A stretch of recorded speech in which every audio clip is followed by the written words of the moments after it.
移民的价值和意义是什么？这是我在最近10年来一直都会思考的一个问题。但是这个问题又似乎永远没有一个标准答案。随着个人认知的成长呢，以及最重要的就是时代的变迁、环境的变化，那么移民的价值呢，也在相应的发生着改变。尤其是在眼前的这个2024年，那么世界的政治格局动荡，战争危机四伏，那么世界各个经济体呢都在苦苦的挣扎。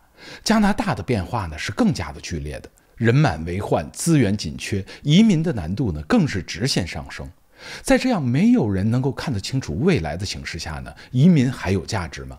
尤其是移民加拿大还是一个正确的选择吗？它的意义又是什么？今天大伟就来给您推心置腹的聊聊。昨天跟一个朋友在星巴克聊天，他问我当年为什么选择移民。这个问题其实太多的人问过我了，而我的回答要是细说能说上一整天。但是我跟您说实话为什么选择移民，其实我当年也没有搞明白，也是懵懵懂懂的。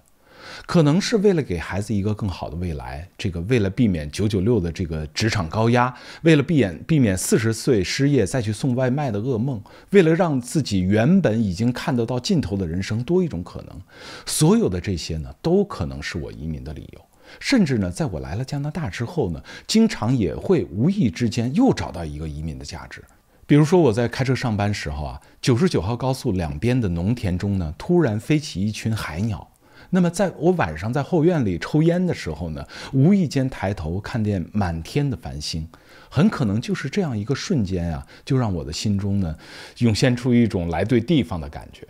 人就是这样，在你做出一个重大决定之后呢，总会有意无意的找各种各样的理由来证明自己是正确的。那么一晃呢，我的移民呢也整整过去了8年了，我也开始向老移民的这个行业跨越了。那么这个8年的体验呢，也让我对这个社会、对移民的价值开始有了全新的一个认知。您要现在问我移民的价值和意义是什么呢？我不会再跟您说什么生活条件社会福利子女教育等等等等。现在我的脑海中出现的第一个词就是认知的提升。可能有的朋友马上会说了，大伟你就别装了，你不就是一个移民顾问吗？不就是千方百计的说加拿大好把人吸引来吗？移民就说移民，还扯什么认知，是不是这其实呢，就是在我以往收到的这个留言中呢，特别有针对性的一类。我想回答的是首先移民这件事情就根本不用人劝不想移民的人呢，你就是给他再多的好处的都不会考虑。而想移民的人你就是几头牛都拉不回来。当然了，我就是最后一类人。那么10年前呢，我就下定决心，就是走线也要来到这片土地。当然那时候还没有走线这个词，而且当时呢，移民加拿大还相对比较容易。我记得非常清楚当时当我得知呢，加拿大又开放了一个新的技术移民项目的时候呢，那种感觉就像是在我的世界当中敞开了一道光明大门。我这个人有个毛病总是想把自己认为好的东西跟别人分享，让别人呢跟我一样去感受那份喜悦。那个时候我就奔走相告跟几乎身边所有的好朋友都说了这个消息。结果呢，您应该能猜得到，2014年的北京没有一个朋友想跟我一起移民。而10年过去了，2024年的今天呢，那些当年对移民提不起半点兴趣的朋友呢，现在也纷纷找到我，开始打听移民的路径。您可能又会想大伟你是不是又要炫耀自己的认知了，炫耀自己很早以前就有这种觉醒顿悟而身边的朋友呢，就是没有这个眼光。其实一点都不是。您要问我那个时候为什么有那么大的决心想要移民，其实我根本说不清楚，懵懵懂懂的太多的原因了。但是就是跟认知没有半毛钱关系。要说移民的原因有一个我必须要重点说的，那么就是在我人生的前30多年里，其实我一直有着一种强烈的不安全感。那么从小经历的各种考学，毕业后一份又一份工作的闯关，那么即使到30大几岁的时候呢，事业已经开始步入收获期，日子过得越来越好，但我就是摆脱不了心中的那种隐隐的慌张。我知道自己如果停止努力，瞬间将会变得一无所有。我知道呢，在这个优胜劣汰的社会，只要稍有松懈，就会不进而退，没有任何的喘息和原地踏步的机会。那么这可能是我这一代人啊，也就是70后、80后的一个共同感受。那种因为疲惫、压力以及责任而导致的这种不安全感，总是隐隐地埋藏在心里的某个地方。记得在2023年的一则新闻啊，让我特别的触动。一个38岁的快递小哥呢，在视频前这个崩溃大哭。他是985的一个大学的一个硕士哈，之前也是中国新闻周刊和南方周末的记者，也做过市场公关和新媒体的工作。那么最后呢，在创业失败的情况下呢，为了温饱做起了快递员的工作。生活的巨大压力下呢，这名快递小哥在镜头前就崩溃了。因此呢，他也被整个社会而关注。我不瞒您说啊，我是流着眼泪看完的这个视频，就是因为他的情况跟我太像了。我如果在38岁失业，可能比他还难，因为我还有房贷要还，还有孩子家人要养。但是在2024年的今天啊，当我回头再去搜索这个新闻的时候，早已经被海量的信息淹没了，找不到了根本。那么这1年多的时间里啊，中年失业、什么快递送餐、星巴克打发时间等等等等的消息啊，是不绝于耳，甚至连电影都拍出来了。这似乎呢已经成为一种社会现象了。8年前呢，我是辞职移民来到加拿大，而8年之后呢，再跟之前的老同事联系，依然在职的是寥寥无几。而离开的人当中呢，职业走上坡路的更是少数啊，更多的人呢是杳无音信。直到今天啊，我还会做同一个噩梦，梦见又回到了原来的这种高压的工作当中，半夜起来处理危机，而最关键的是，绝大多数的危机都是不可能完成的任务。那么现实中的噩梦就是，如果我当年没有选择走出那一步，没有选择改变移民啊，很大的可能，那么现在每天就是骑着电动车在街头奔波。一些朋友可能会质疑哈，恐怕不能这么下结论吧？好像出了国就有多好，没出国的就有多惨。我跟您说啊，我真的没夸张，我失业的可能性非常大。我太知道我原来所从事的互联网行业的脆弱性，更知道自己能有几斤几两。所以啊，像我这样年过40的老同志，如果还依然在岗的话，没有一个不是用尽全力在拼。到了这个年纪，才知道失业的可怕。加拿大的情况呢，其实现在也并不太好。那么人均的 GDP 呢连年下降，物价攀升，生活压力巨大，尤其是工作机会呢，对于新移民来说是越来越难找工作。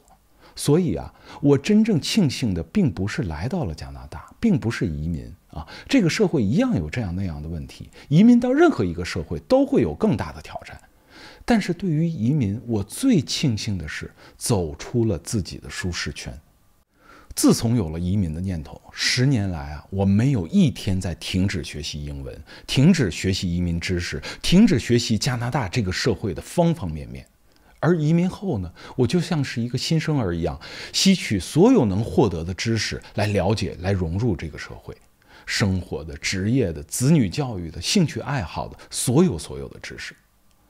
那么这些年来啊，我突破了原有的职业，成为了一名专业的移民顾问啊，在专业性上，在对待政策和局势的把握上呢，我有信心说我不输给任何一个人。那么这些年来呢，我也再不是一个连电灯泡都不会安的这个手残党，那么现在成了一个 handyman 啊，什么刷墙装修啊、草坪花园啊、木工电工啊，甚至连简单的电器和汽车修理都能自己动手，做饭更是不在话下。原来的我呢，是一个典型的居家宅男，有点业余时间呢，不是在电脑前打游戏，就是窝在沙发里看美剧。而现在的我呢，冬天滑雪，夏天划船，一年四季的骑山地车、游泳，再有点时间呢，就是鼓动我的这个爱好，就是音响啊，听自己喜欢的音乐。而更多的时间呢，我则是在陪伴家人，从头再去学怎么样做一个父亲，做一个丈夫。前2天啊，一个国内的好朋友跟我说，一晃你都走了8年了，这8年来啊，你肯定经历了很多。而我呢，还在原来的地方做着原来的工作，一直都在原地踏步。我不知道该怎么样安慰这个朋友哈，但这确实就是我最想要竭力避免的，就是这种一成不变的生活。正是一成不变的生活呢，让我恐惧，让我有了那份不安全感。因为我知道啊，这个世界唯一不变的就是变。如果自己不主动谋求改变，那么就只能是随波逐流，被外界的环境逼迫着被动的去变。我相信啊，那份不安全感的根源就在于此了。我无法掌握自己的命运。而我选择的变呢，其实跟去哪个国家关系不大，甚至跟出不出国都没什么关系，在哪里都可以突破自己去寻求改变。当然啊，我来的是一个对的地方，加拿大的环境呢，给我了更大的空间和自由去认知这个世界。现在的我呢，非常的自信，我可以这么说哈。而这份自信呢，是建立在认知上。我知道自己啊，只要是保持这种这个求知欲和好奇心，没有什么知识是学不会的，没有什么技能是不能掌握的。哪怕是未来啊，我再换一份职业，再学一门语言，再移民到一个国家，甚至一切的一切再从头开始，我都不怕，因为我已经经历过了，并且我有自信能够通过自己的努力，我能够做到。因为这么多年我没有白过呀。移民可以说让我又活了一次，让我又拥有了远远超越以往的一个认知。上个月啊，我去美国，在密西根州的一个湖边小镇呢，入住一间小旅馆的时候啊，跟前台的一个年过50的美国大姐闲聊。那个美国大姐说呀，她一辈子都没有离开过密西根。她说每天看着那些入住的客人呢，都非常的羡慕。她也想未来能够攒够了钱，能够到处旅游，到处看一看不一样的世界。我当时心里是暗暗庆幸，虽然我没什么钱哈，甚至为了节约呢，要住在这个最便宜的汽车旅馆，但是我去过几十个国家，光美国就走过20个州。我人到中年才选择移民，在短短的8年当中呢，我已经在一个新的世界当中安家扎根，我更有勇气去挑战不同的人生，对于这个世界更多的体验，更多的认知，这不就是我的财富吗？所以啊，如果您现在问我移民的价值，我第一个要跟您说的就是认知的提升。或许您会说啊，大伟你真的是越来越形而上了，说的越来越虚，移民的价值怎么就能扯到了认知？能不能说点实际的？我跟您说哈，我今天就是不想说那些所谓的移民的得失利弊。那么下面我要说的呀，恐怕会更虚，那么就是人生价值的实现。移民能够实现人生价值，这是不是扯得有点没边儿了？我跟您说啊，这可能还真跟个人感受相关。就像是加拿大这个社会哈，有的人说好的就像是天堂，有的人说是差的快赶上地狱了，每个人的感受都不尽相同。我这个人啊，从小想的就特别多，总想找到自己在这个世界存在的意义和价值。小时候啊，看《青春之歌》，被英雄林道静感动得热泪盈眶。那个时候我觉得一个人最大的价值就是奋不顾身地报效国家。后来呢，我又深陷平凡的世界，深为孙少平那种国人所特有的那种隐忍啊、奋斗啊、吃苦耐劳，认为那些才是最宝贵的品质。而后来呢，我上了大学，看到那些奔赴前线报道战况的战地记者，那些冒着生命卧底黑砖窑的社会记者，那些在深山中一待就是几年的纪录片导演，我又深深地被他们的新闻理想所感动。但直到我开始工作呀，这些人生价值似乎一下子变得没有意义了。我活着的价值就是为了能够升职加薪，不被裁员。我每天努力啊，就是为了能够在有限的时间之内掌握更多的资源，多结交人脉，多创造机遇。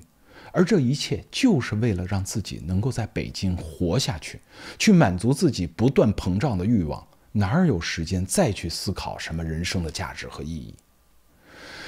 这里啊，我就要提到移民给我的改变了。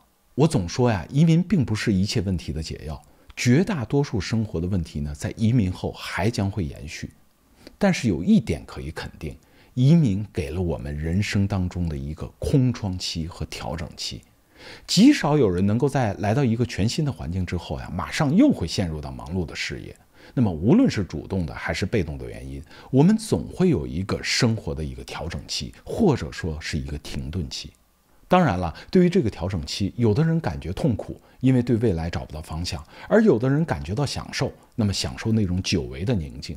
但是啊，无论是哪种感受，这个调整期都会让我们重新的审视自己，重新的认识自己是一个什么样的人，喜欢什么样的生活，未来要过怎么样的人生，做什么样的工作，怎么样在新的环境下面对家人、面对朋友、面对这个新的社会。甭管是痛苦还是享受哈，这个调整期，我相信对于绝大多数人来说都是好事情。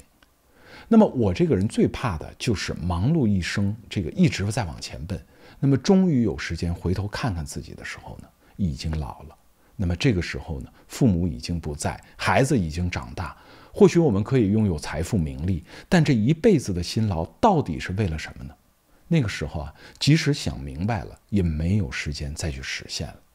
移民呢，恰恰让我开始重新的审视自己。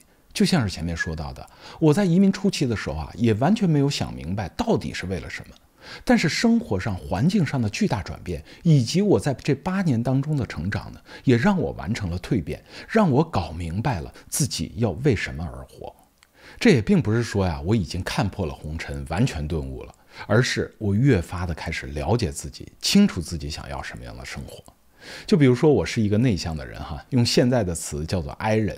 那么在这个全新开始的人生，那我就做自己啊，只要有3、5好友就够了，我就享受在自己的世界啊，不用去管别人怎么看。再比如啊，我没有必要去逼着孩子走独木桥，去竞争走上所有人都相同的成功人生。我现在特别自信，鼓励孩子呢去寻找真正属于自己的道路。再比如啊，我现在也特别有自知之明哈，我知道自己永远成为不了马云、马化腾、伊隆马斯克，我这个更深知呢，我不是每件事情都能做得好，那我就安心做自己最擅长的事情就好了。哪怕是在小的事业、小的领域也能发光发热，哪怕是再小的价值，也能对这个世界有存在的意义。还是回到移民哈，移民呢，并非能够改变一切。但环境呢，确实是对一个人的心境有极大的改变作用。东方世界呢，普遍是强调集体的力量，而西方的世界则更看重个体的价值。尤其是在加拿大呀，这里呢较少竞争，人们也比较随和，没有什么狼性。那么这个社会呢，更是包容，只要是在不打扰到别人的情况下，任何的性格、任何的习惯、任何的人生都不会有别人来干涉。当然呢，也不会有人来在意。这个环境呢，给了一个人充分的空间去寻找自己，去做自己。那么这种感觉呢，用一句话来形容，就是自由自在。所以啊，现在的我特别能够清醒地感觉到自己的存在。我不知道您是否能够体会到我那种感受哈，那是一种真正的对自己的感受。而在做自己的同时呢，一些哪怕是很小的社会价值，也能够得到清晰的回馈。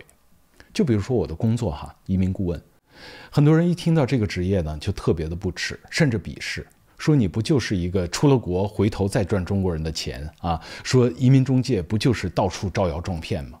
所以啊，无论我说什么，最后呢，很有可能都是可以归因到是一个移民中介说的，肯定是别有目的的。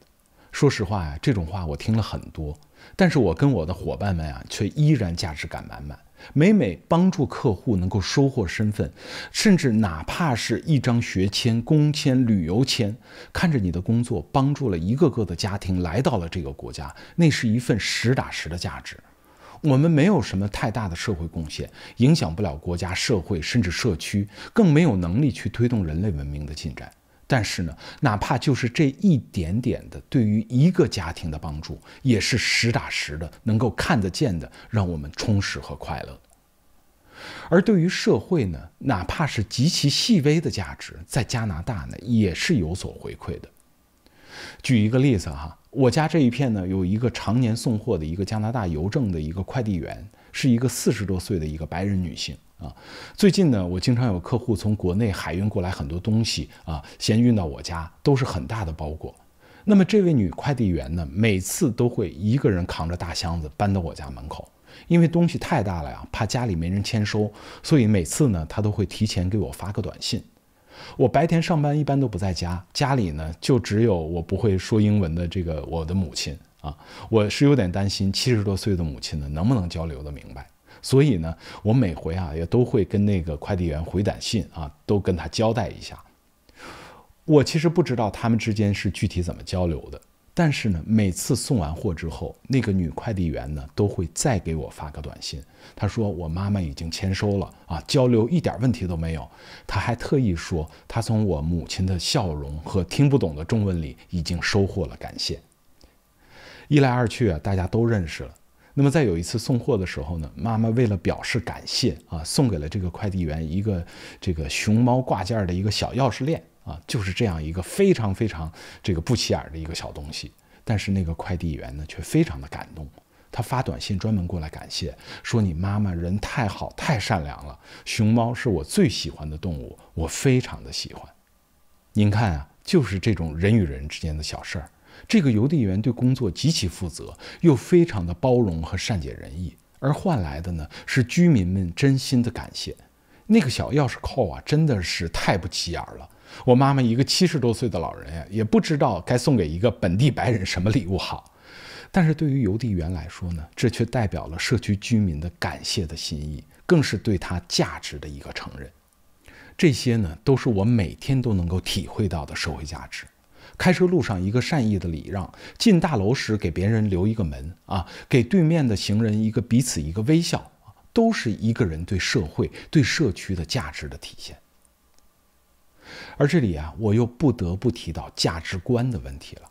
您别以为我说的越来越虚无缥缈了哈，价值观对于移民来说真的是实打实的重要。简单来说啊，一个人有一个人的喜好、个性。而一个国家和社会也有属于那个地域的特点。在我们移民到一个全新的社会的时候能不能适应，关键就要看能不能够投脾气。往大了说呀，就是价值观是否一致。说到国家的个性和特点，我一下子就可以想到，比如说美国，那么就是自由、创新、独立、多元；那么说到日本，就是礼仪、秩序精致、责任感。说到韩国呢，那么一般都是勤劳啊，这个团结、尊重长辈，竞争意识比较强。说到英国呢，就是礼貌、保守、幽默绅士风度。说到德国，就是严谨、效率、秩序、工程师这个思维啊。说到法国，就是浪漫文化、自由精神以及美学等等。那么说到我们中国呢，则是集体主义、勤劳、重视教育、尊重传统等等等等。但你要问啊，加拿大到底是什么样的特点呢？我的评价就是友善、包容、谦逊、与世无争。说句不好听的呀，其实加拿大的国民个性没有什么特点，不温不火，凡事中庸。上升到国际政治上，也同样是存在感不高啊。加拿大人为什么会有这种个性？第一个就是因为他国家历史太短，没有什么文化传统。第二个呢，就是这个国家最早就是由英裔、法裔以及原住民共同建立的，后来呢又持续不断地引入大量的移民，所以这个国家的语言、文化、种族呀都太过多样了，自然没有一个相对统一的民族个性。第三呢，加拿大又长期处于美国的阴影之下，面对美国的强势呢，加拿大也难免显得平庸。但是呢，就是这样的平庸和没有特点，却让这个社会成了移民的天堂。它可以包容和接纳任何一种文化，尤其是对于像我这样的普通人来说，没有太多的财富，也不是某个行业的顶尖人才，更没有太大的这种追求和野心。那么来了加拿大呢，反而会让我感觉到舒服。美国呀是好，从国家实力方面呢，强了加拿大不是一点半点。但是在那个咄咄逼人、充满竞争的社会呢，我可能还是会无所适从。日本社会同样也不错，各方面的秩序都井井有条。但是对于我这样稍显有点散漫又向往自由自在的人来说呢，未免束缚太多了。西欧国家也各有特点，从人文到自然都非常的吸引人。但是无奈呢，那里大多都是单一民族的国家，我想我再怎么努力都无法做到真正的融入。所以您看移民没有对错之分，移民的目的地呢也不存在绝对的好坏，就是适不适合的问题。我是歪打误撞的来到了加拿大，却意外的发现呢，这里跟我的性格是非常的相似。那么这里人与人之间呢是谦和有礼，但又能够保持一定的距离。加拿大呢虽然没有最先进发达的城市，但却可以享受最美的自然，人类社会与自然呢是和谐相处。那么这里的人民呢生活不是那么的富裕，但是呢，也极少有贫困人群，整个社会呢都非常的扁平化。这里的人啊，缺乏斗志，更没有什么狼性。但是呢，因为有一个相对完善的社会保障体制以及充沛的自然资源，让人们的幸福感呢普遍相对比较高。我跟您举个例子哈，我之前在北京生活了将近20年，开车的年头呀也不少了。但是我开车呢，最痛恨一些不遵守交通规则的一些现象，以至于我每天开车都会生气，非常的生气，甚至后面呢已经发展成了路怒啊。但是这些都是次要的，最让我难过的，您知道是什么吗？是我最好的朋友们，恰恰都是这些不遵守规则的人。平日里他们都是那些很好的人，对我也是真的好。但是呢，我坐过他们开的车，才知道啊，原来那些不守规则的人就在我自己的身边。我前2天去纽约曼哈顿住了1个礼拜哈，您知道吗？现在的纽约人开车呀是更不守规则，已经是堪比孟买了。那么加拿大的情况是怎么样的呢？我现在每天上班啊、下班啊，开车将近100公里。说实话呢，生气的时候是极少极少的。虽然这2年啊，风气也有所下降，但依然是要比其他地方好了太多。而我现在开车呢，最注意的就是礼让，让行人，让并线的车辆，甚至是在堵车的时候让别人加塞进来。这并不是我的素质有多高啊，而是我在有需要的时候，别人也总是给我礼让，而我礼让别人呢，换来的也总是一个招手感谢。那种大家谦让的感觉呢，会让你的一路驾驶都心情愉快。曾经有一次啊，我在路上开车，天上突然下起暴雨。那么路边人行道上刚好有一个坐着电动轮椅出行的一个老人，这时候我就亲眼看到啊，有3辆车都停下来，撑着伞帮老人挡雨，然后互相商量着怎么样把老人送回家。还有一个朋友跟我讲过一个故事，他在高速公路上时候啊，有一次爆胎，那么没办法呢，只能是停在路边换轮胎，但是他也没换过轮胎啊，不知道怎么换。但是过了10分钟呢，这时候路边停下来一辆车，那个车主啊跟他说，之前呢他就跟在这个朋友的车后面，看到他车爆胎了，但是呢事发紧急，他没办法一下子停下来帮忙，只能是开车开到前面几公里的地方，掉头再回来，再帮助他换轮胎。